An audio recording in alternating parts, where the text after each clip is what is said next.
पूर्व सरकार समय विजु जनता दल नेतृत्वाधीन सरकार समय 2006 मसीह गोटे एमओयू साइन करथिले वेदांत विश्वविद्यालय स्थापन करने नहीं एवं परवर्ती समय ताहा स्थापन हो पारला नहीं।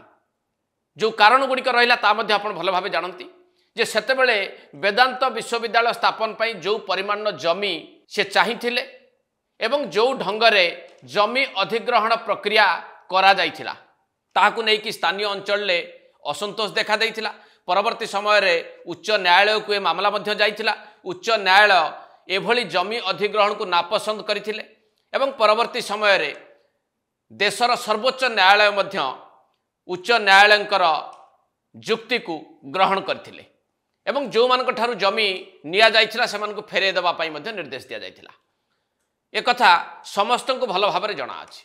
जदि से घटनाटी को टिके आमे अनुशीलन करिबा ताहले एथुरु स्पष्ट भाव में बुझा पड़ी जिवो जे गत थर काहेकि वेदांत ग्रुप सक्षम हेई नथिला बा समर्थ हेई नथिला एक विश्वस्तरीय विश्वविद्यालय करिबा पई।